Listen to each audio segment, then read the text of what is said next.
네, 이제 비식별 조치의 이제 마지막이 되겠네요.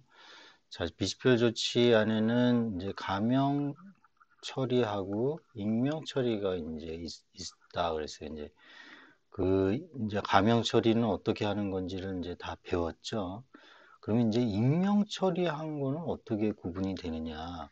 바로 프라이버시 모델을 적용을 하는 거라고 그랬어요. 그러니까 익명 처리라는 거는 가명 처리 플러스 그다음에 프라이버시 모델까지 이제 적용한 게 익명 처리라고 금융 분야에서의 가명 익명 처리 가이드라인에 그렇게 이제 수록이 되어 있습니다. 자, 그러면 프라이버시 모델이 뭔지 한번 볼게요. K 어나니머티, K 익명성이라고 합니다. 특정인을 출연할 수 있는지 여부를 검토하게 되는데요. 동일한 값을 가진 레코드들이 K개 이상으로 한다. 그러니까 동일한 값을 가진 레코드가 뭐 예를 들면은 K가 3이다 그러면은 예를 들면 일련 번호가 뭐 1, 2, 3 아스테리크 가명 조치한 거죠. 이게 뒤에 예제가 나와 있으니까 그거 보면서 얘기를 할게요.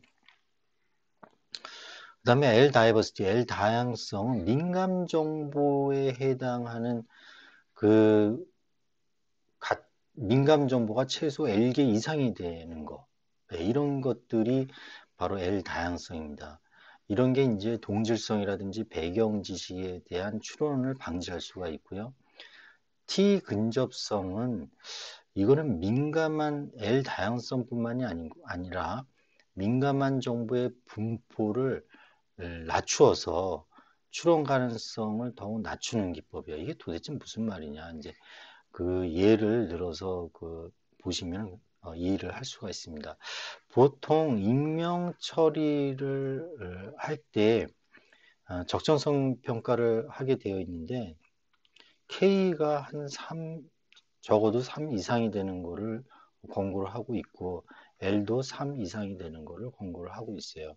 근데 L까지 적용을 하면은 뭐 거의 익명 처리가 완전히 됐다라고 봅니다. T까지는 이렇게 보지를 않고 있어요.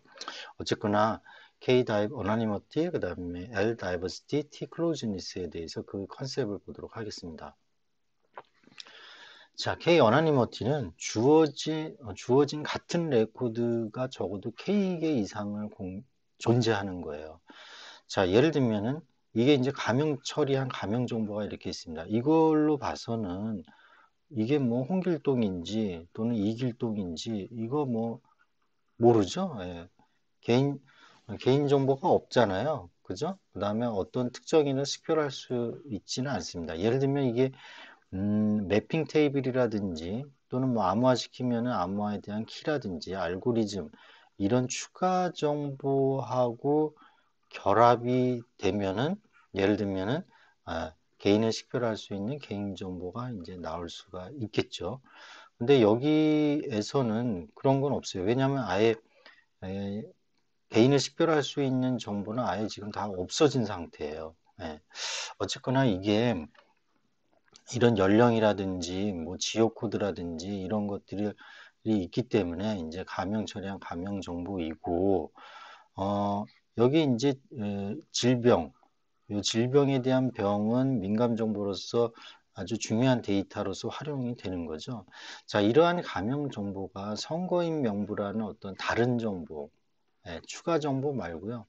다른 정보하고 어떤 연결 공격이 됐을 때 특정인을 식별할 수 있는 개인정보가 나올 수 있다는 겁니다. 여기 보시면 이 박지훈이라는 이 사람이 지역코드 13068하고 이렇게 결합이 되잖아요. 결합이 되면은 이 박지훈이 아니네요. 이건 남자니까 아니고 그러면 어떤 사람하고 될까요? 이지민? 이 사람이 10368 이거 연대 이거는 김민준 13053 그러네요. 김민준. 요 김민준하고 이제 예를 들면 결합이 되면은 이 사람은 28세의 남자고 지역 코드하고 같이 연결이 되죠. 그러면 이 사람이 이런 병에 걸렸다라는 거를 이제 알 수가 있어요. 그래서 여기 보면은 음, 이게 여기 보면은 김민준은 연결이 됐고, 박지우는 1308의 남자 29살. 이 사람도 연결이 되네요. 여기에. 예, 그리고 여자도 1308에 29의 여자. 여기도 연결이 되고, 다 연결이 돼서 공격이 됩니다. 어쨌거나 공개 의료 데이터하고 선거인 명부하고 결합이 돼서 어떤 특정인을 알아볼 수 있는 개인정보가 이렇게 식별할 수가 있게 되는 거죠. 자, 그래서 이거를 익명 처리를 더 이제 하게 됩니다. 뭐 어떻게 하냐면 익명 처리를 더 한다는 의미는 더 데이터를 좀 뭉개는 거죠. 어떻게 보면 여기 보면 지역 코드를 마스킹을 했죠, 지금. 부분 삭제를 해서 마스킹을 지금 했고, 연령은 노멀라이제이션을 했어요, 지금. 그죠? 제너럴라이제이션, 일반화시킨 거죠. 제너럴라이제이션, 노멀라이제이션이라 제너럴라이제이션입니다. 일반화를 시켰어요. 30대 미만, 40대 이상, 30대.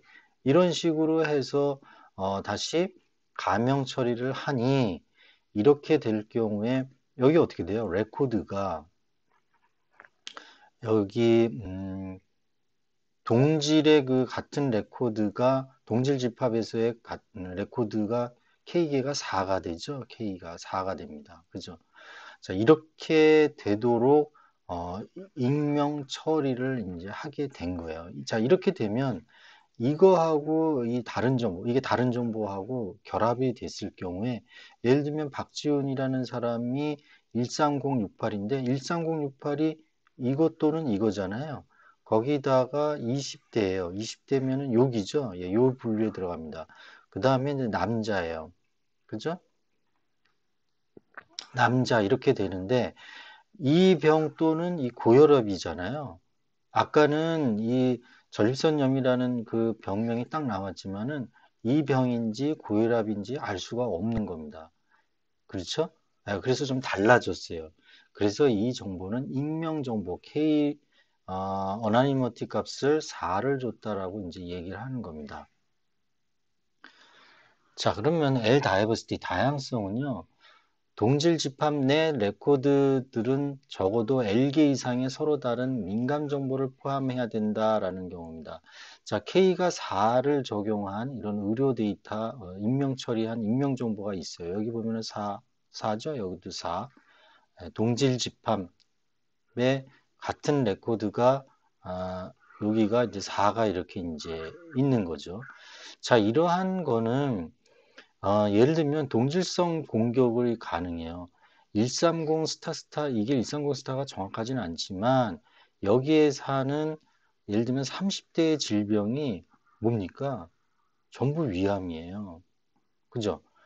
이게 민감 정보의 데이터가 같기 때문에 그래요. 그죠? 네?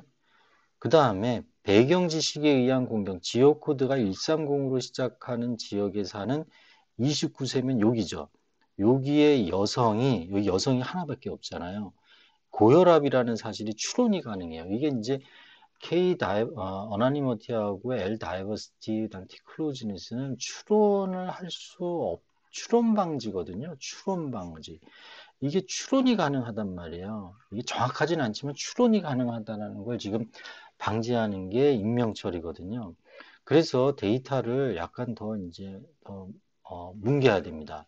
예를 들면은 지역 코드는 1305 이렇게 이제 더 늘려놨지만 연령대에 대한 제너럴라이제이션을 40대로 이렇게 바꿨죠. 그죠? 그다음에 성별은 마스킹을 해버렸어요. 마스킹을. 자, 이렇게 해서 소팅을 하게 되면은 동진집합 1, 2, 3군이 이렇게 나오는데 그럼 K는 4죠. 그대로. L 값이 얼마나 되는지 전립선염, 고혈압, 위암인 L 값이 3이라는 민감 정보가 L개인 즉 3인 서로 다른 민감 정보를 포함하게 되죠. 자, 그래서 이 경우에는 L 다이버시티를 3을 줬다라고 얘기합니다.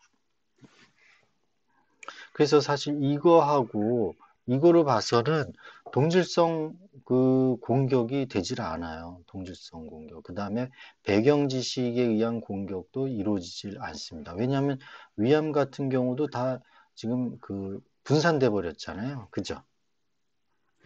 자, 마지막으로 T 클로즈니스예요. T 클로즈니스는 유사성 공격하고 쏠림 공격을 할 수가 있는데, 만약에 홍길동이 속한 집합이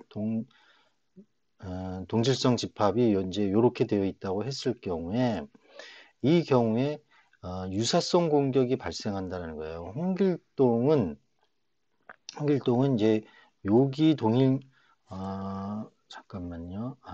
요기 동질 집합에 이제 속하잖아요. 그죠? 여기 속하는데 20대고 여기죠. 여기 보면은 서로 다른 질병이네. 그러면 L이 이제 3이잖아요. 그렇게 될 수 있지만 전부 위에 대한 병이에요. 민감 정보가 L 다이버시티를 좋진 하지만 이 내용을 보니까 좀 유사한 거잖아요. 병명이. 그래서 이게 유사성 공격이 가능하다는 거예요. 여기는 위에 관련된 질병을 앓고 있구나라는 거를 추론할 수 있다라는 거예요.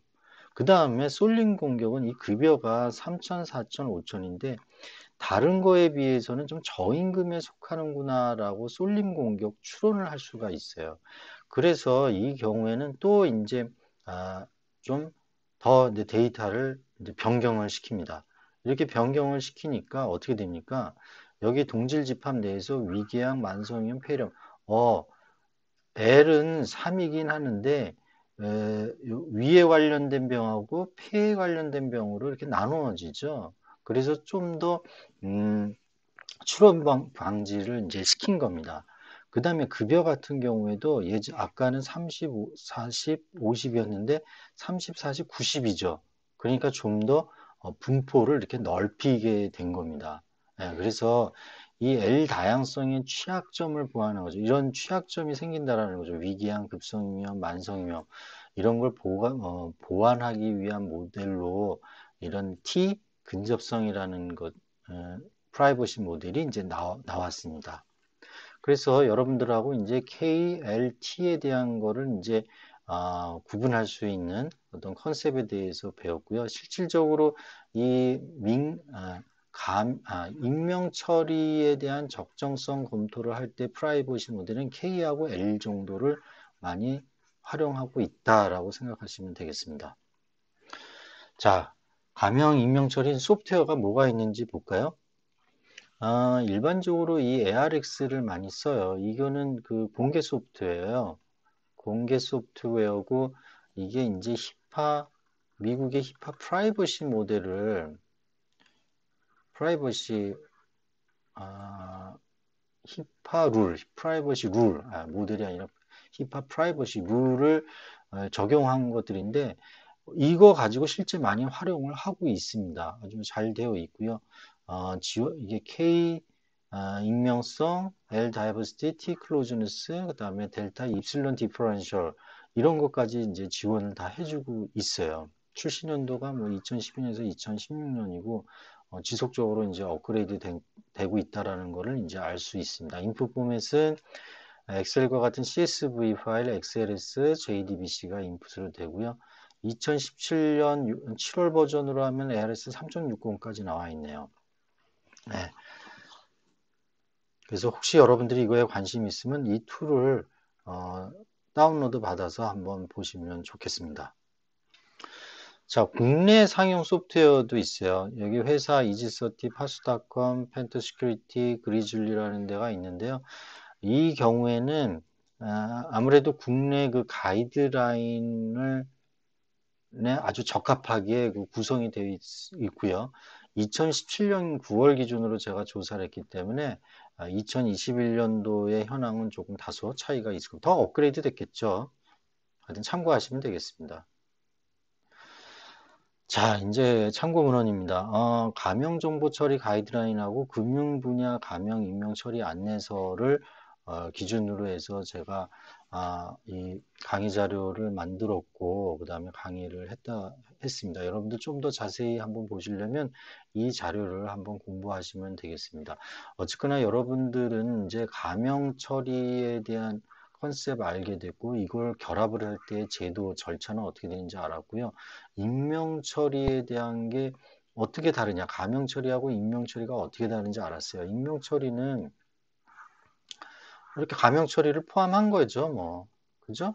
가명 처리를 포함한 거고, 밖에 프라이버시 보호 모델이라는 거를 적용을 한 거라고 보시면 됩니다. 그러니까 KLT를 적용을 했다. 예를 들면 K3, 뭐 L3 이런 식으로 이제 적용을 하고 T는 이게 소수점으로 나와요. 이게 0.2, 뭐 0.3 이렇게 작은 수가 더 잘 한 거예요. 작은 수가 이렇게 된다라는 거를 알았습니다.